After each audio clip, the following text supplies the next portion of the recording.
Hey, what's going on everybody? My name is Patrick from the YouTube channel, The Whiskey Cove, bringing you folks at home another installment of whiskey related educational content coming your way. On today's episode, I have quite the video for you folks at home. These are 6 whiskeys priced around $50 or less that drink very expensive, maybe a lot more than their price tag suggests. Let's delve into them. So I have my list right here, ready on demand. First bottle is going to be Old Forester 1920. Old Forester 1920 is part of the Whiskey Row series from Old Forester. Starts at 1870 is the first bottle, and right now is 1924 is the last one of the lineup. This particular 1920 is 115 proof. I have my list here of all my information for you. The mash bill on this is going to be 72% corn, 18% rye, and then 10% malted barley. Why I feel like this whiskey drinks expensive, it does have a really nice barrel, a charred barrel characteristic. It's 115 proof, it has a lot of barrel notes, but it also drinks very well refined and very approachable. And I think that has a lot to do with the sweetness of this whiskey and the really nice cherry notes and marshmallow notes that are there too.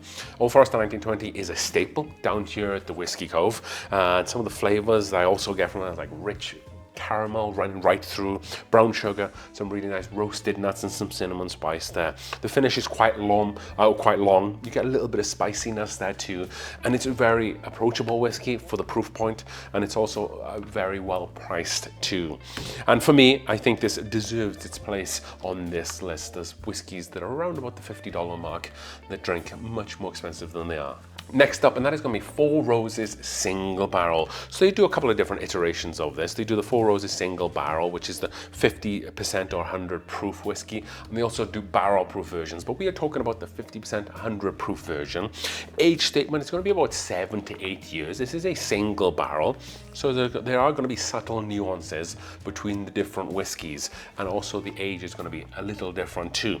But roughly what we know, between 7 and 8 years. The mash bill on this is undisclosed, but we know it's going to be Four Roses high-rye bourbon mash bill because that's the information that they released. Some of the tasting notes that I get from this whiskey are going to be really fruit forward and cherry forward, but also with a really nice light spice backbone and vanilla. Think of like a vanilla waffle cone. You have a little bit of that caramel taste to it, but also big punch of vanilla there too. And you have honey, more caramel, and some bacon spice with orchard fruit on the palate. The finish on this is kind of medium to long, very smooth, very approachable, and very drinkable as well. 50% ABV or 100 proof. Doesn't quite get up there as much as like the Old Forester, but it definitely drinks right around that proof point. Why I feel that it drinks more expensive than what it is. It's a single barrel, so you're getting something that's very unique, something that's very different that you don't usually get within this price point. And then also on top of that, I feel that all these single barrels deliver on its complexity, delivers on its taste and its nose and its palate. I've never had a bad one. I think Four Roses knock it out of the park every single time with these single barrels. That is Four Roses Single Barrel, the 50% ABV or 100 proof. Next up, we have Maker's Mark 101 from the Maker's Mark Distillery in Laredo, Kentucky. 101 represents now 101 proof of this whiskey, or 50.5% ABV. The mash bill on this is going to be 70% corn, 16% wheat, and then 14% malted barley. So Maker's Mark only has 2 different mash bills, and they just got a new one within the last year. But their other one is their standalone mash bill. And what makes this whiskey different is the proof point. A lot of the regular Maker's Mark comes in a lower proof, and they also have barrel and cask strength, which comes in a higher proof. So 101 proof is designed specifically for that. And they also rotate their warehouse too.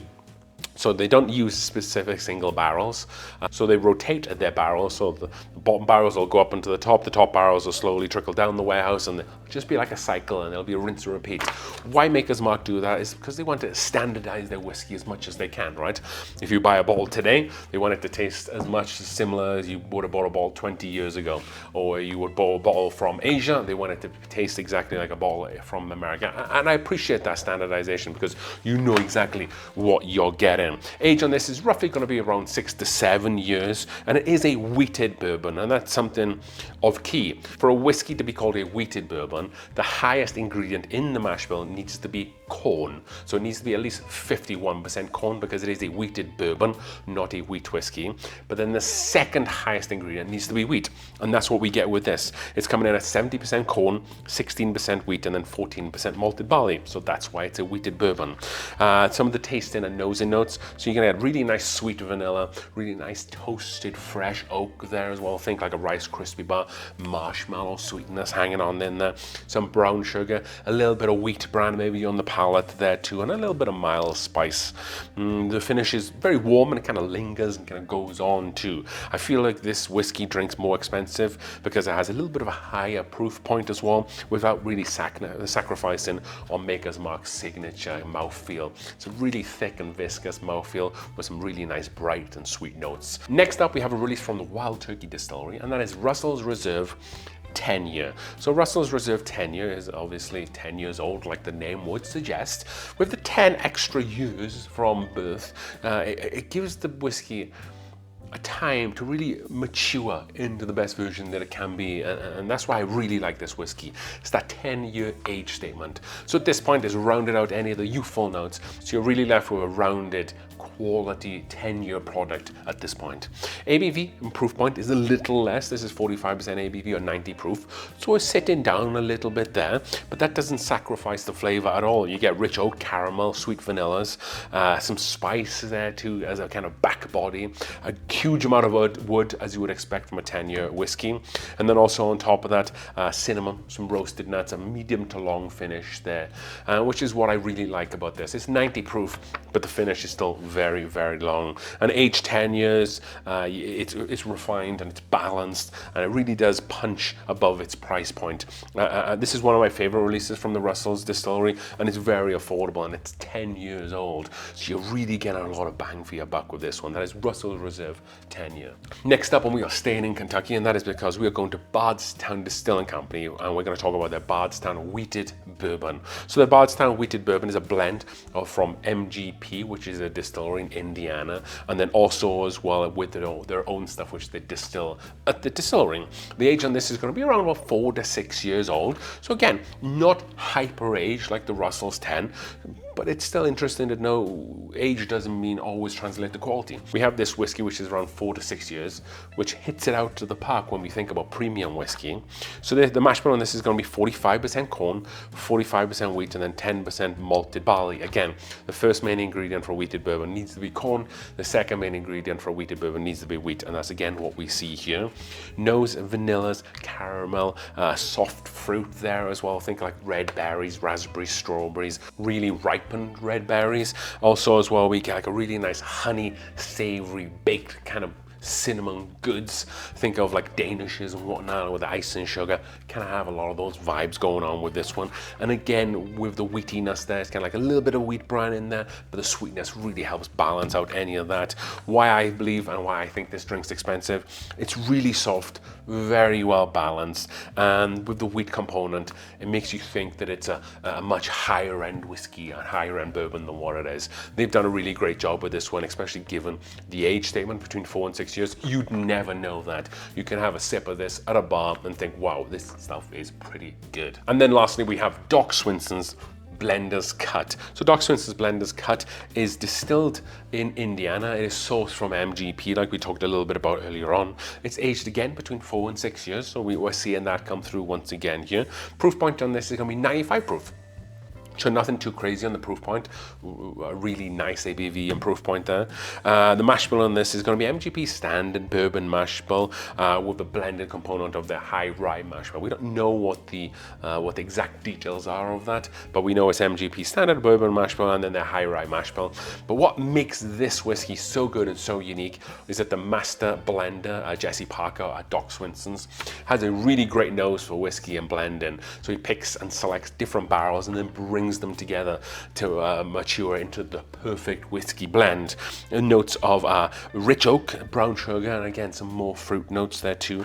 The finish on this is going to be really nice and medium, smooth. This whiskey is very approachable. They use this as their base for a lot of the whiskey that they finish on. Sometimes Doc Swinsons will finish on like peated barrels, Oloroso barrels, and they all use the same base. It's the blender's cut because it is just so good.